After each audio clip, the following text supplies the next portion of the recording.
I just put my hand on the window and he put his, and I told him how much I loved him, and we cried, and it was a very powerful, emotional moment.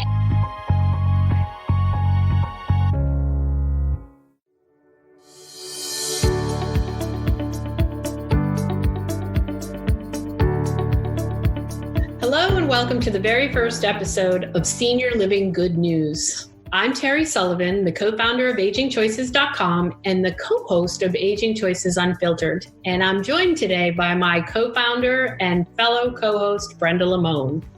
Hi, Terry. Good to be here. And I want to give a big shout out to John Krasinski for inspiring us to share some senior living good news. Absolutely. Shout out from two Massachusetts girls, John Krasinski. Thank you so much for the inspiration. So we created Senior Living Good News to share the positive stories in the world of seniors and senior living today, especially during these tough times. I just love seeing the heartwarming stories of people helping other people and putting a smile on the face of seniors and the people that serve them across the world. Our goal is to share those stories with you and hopefully put a smile on your face as well. Our first story is truly heartwarming. I just love seeing the hearts on people's front doors, windows, and in public areas as I drive through the neighborhoods and my town. This movement started in March in Bismarck, North Dakota, as a way to spread love during the pandemic and to thank our healthcare heroes and frontline workers. The Facebook group A World of Hearts has over 560,000 members, which is incredible. So next week, we're fortunate enough, we will be chatting with the founder of A World of Hearts and learn about her inspiration behind this amazing movement. You won't want to miss this interview, so please stay connected in with us next week. Hey, Brenda, she inspired me to put a heart on my door. So I happened to have a heart doily from a engagement party that I hosted for my niece last year. So I put a big thank you on it and hung it out on our door. What are you doing on your end of the country to help support this awesome movement? I did get a heart up on my door. I will say I was a little challenged in the craft department. So I managed to cut out a heart and put a ribbon on it. And it's really more about what it means than my art talent. So really thank you to all those amazing healthcare workers out there. Absolutely. The care teams and the community teams for what you're doing. Thank you so much. Really, there's not enough news out there about the good things that you're doing. So thank you. So the next story is really about the lockdowns that we're seeing in senior living communities across the country. But that hasn't stopped families from visiting their loved ones. I really can't get enough of these stories. In North Carolina, a young woman who recently became engaged visited her grandfather at Premier Living and Rehab Center to share the news. 21-year-old Carly Boyd stood outside the window of her grandfather's room and pointed to her left hand, telling her grandfather that she just got engaged. I just got chills. What a special moment. Congratulations to Carly. Congratulations to Carly. I'd like to now welcome to the show newly engaged Carly Boyd. Carly, thank you for joining us today. Thank you. It's glad to be here. First off, congratulations on your engagement. Can you or would you be willing to share some of the details of the proposal? Yes. So 2 years ago, me and my fiance went to the St. Patrick's Day Festival at North Myrtle Beach, and that's where he asked me to be his girlfriend. So we've been going for the past 2 years, and this past March when it was going on, the festival itself was actually closed because of the whole COVID-19, but they were still people walking around and stuff like that. So we still went, and we went to this place that had a little outside eating area, and we were with all of our friends, and his parents were there, and I was like, oh, that's weird. I mean, I honestly had no idea that he was going to propose to me, but I was just like, hey, and everything. And then next thing I know, he's like, Carly, I have something important to talk to you about. And I was like, okay. And he walked me out on the beach, and right when we were getting onto the beach, he was telling me how much he loved me and all that stuff. And that's when it clicked. And I was like, oh my God. I'm in trouble. And I started crying, and my friends, they were all at the where the outside eating area was, they were all of them were screaming, woo, and all that stuff. And one of our friends had went out there and was taking pictures, and it was just a really, really great moment. And I was very shocked and surprised, and just never experienced anything like that before. So it was really great. And I'm glad that my friend Paige was actually able to capture a bunch of pictures of it. That's awesome. Well, congratulations. Super happy for you. Exciting times for you. That's awesome. Do you guys have a date in mind yet? We're thinking about not this coming December, but the next December of 2021, because I'll be graduating this May, and I'll start, hopefully once I pass my boards, I'll start working and need to be able to save up money to pay for the wedding. So that gives us enough time. And plus with all this COVID-19 stuff, I don't think I would be able to do anything this year because everything's closed. And, it takes a lot of time and effort to plan a wedding. So we're thinking about December of 2021. My business partner, or my co-founder, her son's getting married this year, and they're considering putting it off as well because they really don't know what's going to happen. So it might be safer that way, right? So I understand there's one very special person that you're hoping will be at your wedding, and it's your grandfather, Shelton. Can you give us a little insight into what he means to you? Clearly, he's very important to you, but I'd love to hear it in your own words. He's great. He's my only last living grandparent, and he had actually been living with us for the past, I'd say 5 or 6 years. Yeah. He's originally from Tennessee, and so I've really gotten close with him living with us, and it really broke my heart when we had to put him in the nursing facility. But with his health conditions, it just wasn't safe for him to be at home. So we put him in the assisted living place, and I actually used to work at this assisted living place, so I know that it's a good place for him. Oh, no way. What did you used to do there? I was just a nursing assistant at the time before I had nursing school. And so, I worked there for a little while, and I knew everybody there, so I knew he would be in really good hands. Yeah, that's awesome. That's awesome. So Shelton is in Premier Living and Rehab. So you used to work there, which is really terrific. And his senior living community is on lockdown, right? Only essential workers. No families can visit, which makes it really tough. How did you, I understand it might have been a team member at the community that gave you the idea to do this, but I'd love to find out, how did it come about? How did it happen?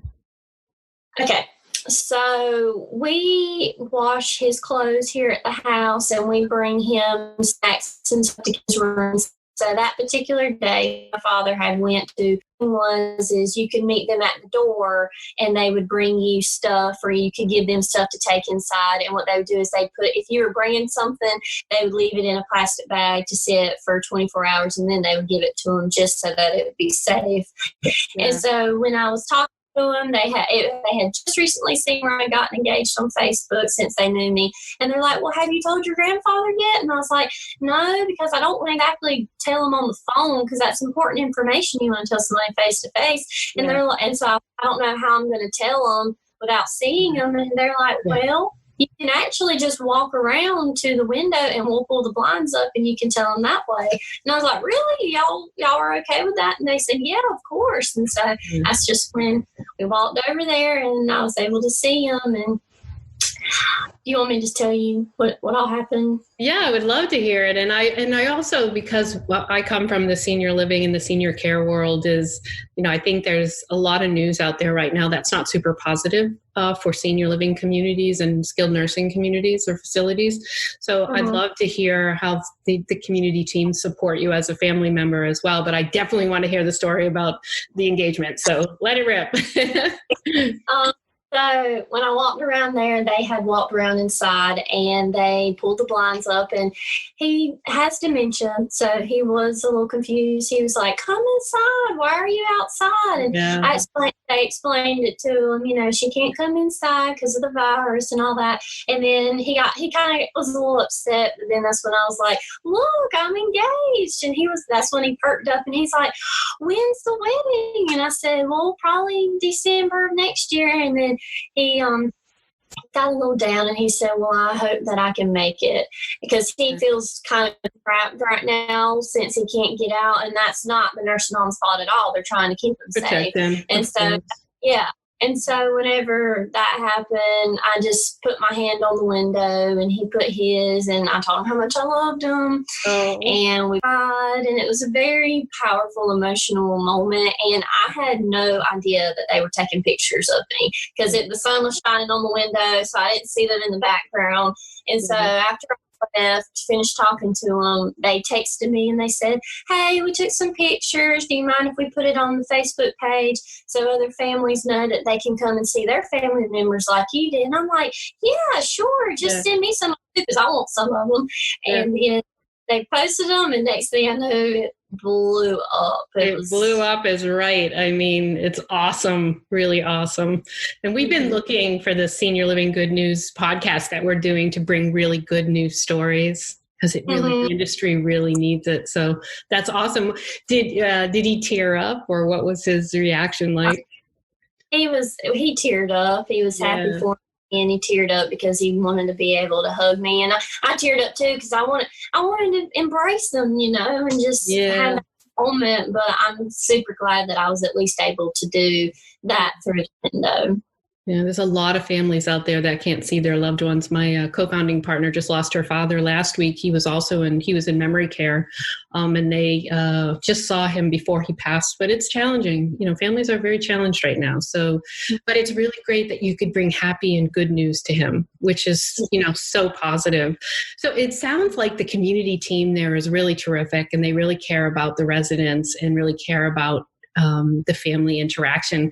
Would you like to say anything to that community team, as a family member? I'm just extremely grateful that they cared enough to let me do that. Because, some places they don't care and all that stuff, but this is a really good nursing home facility. That's why I wanted him to go there. And I just appreciate so much how they care for the patients, but also the families of the patients. Because then some patients, all they have is their family to come visit them. And then some patients, they don't have any family. And that nursing staff and other staff members, they make it a point to know that, let those patients know that they loved, and there are people there that care for them. So it's a great facility, and I'm so glad that they let me do that. That's awesome. Thank you for sharing that. That was really important. I think there's a lot of focus not on the teams, and they really do have big heart and really care about the residents and patients. So thank you for that. I appreciate that. Is there, how does your fiance feel about all this social media and all this attention on your engagement? He must be like, wow, this is crazy. I don't know if you saw where we were interviewed on Fox News, where it was me and him, but he was so nervous. Yeah. He's not really he doesn't do stuff like that. He's very shy and stuff. So he's just been like, if they ask me to do an interview again, don't just tell them I'm not available, because I can't. He just doesn't like all the attention and stuff like that. And I'm not saying I'm over here thriving off of it myself, but I see it as an opportunity to share my story with everybody else so that they can see. And also as a reminder that don't forget about your loved ones that are in these nursing homes, because they can't get out. And it's easy to forget they're there sometimes. You get busy with your life. So I'm hoping that my story really shows people that don't forget that they're in there. Be sure to go and visit them and show them that you are still here and that you love them and all that stuff. Yeah, it's so important. Isolation for our elder population is such an epidemic. So thank you for sharing your story. If we fast, forward to your wedding day and your grandfather could be there with you, what would that mean to you? I mean, so much. I really hope that, I'm really hoping this is all over anyways in a year and a half, but I'm really hoping that he's able to be there, and it'll be very special to me for him to be there, to be a part of that special day with me. Well, I hope that is the case. I wish you the most happiness. Thank you for sharing your story with us. Is there anything that you would like to say in parting, or share anything else with our listeners? Basically, like I said earlier, just don't forget that they're there. And be courteous of those staff that are working there too, because they're working so hard to make sure that their patients don't get infected also. So just Remember your family in there. Remember the workers that are working there too. I just got chills. What a perfect way to end our interview. Thank you so much, Carly. I wish you the most happiness, and thank you so much for sharing your story with the world. It's just so great to have some good news, especially in the senior care world. So thank you very much for joining. Thank you. I hope you have a good day. All right. Thank you, Carly. Have a great one. And we end the very first edition of Senior Living Good News on a sweet note. On Thursday, April 29th, the Whoopie Wagon of Topsfield, Massachusetts, teamed up with Aging Choices to make a few very special deliveries to our healthcare heroes. The Whoopie Wagon delivered boxes of their famous whoopie pies to Benchmark Senior Living at Putnam Farm and Seasons of Danvers, both in Massachusetts. I was lucky enough to assist with the delivery. This makes me hungry just talking about this story. Hey, you got any extra whoopie pies that you can drop off at my house? Because I didn't get to be part of this. Doesn't seem fair. Yeah, I get the good stories. I know. That's awesome. I hope these stories put a smile on your face. And now it's your turn. We want to hear from you. How are you making a positive impact in your senior living communities? Share your photos and videos with us to be included in the next episode of Senior Living Good News. Just tag us on social media. On Facebook and Instagram, it's Aging Choices. On Twitter, it's My Aging Choices. And we look forward to hearing about your stories.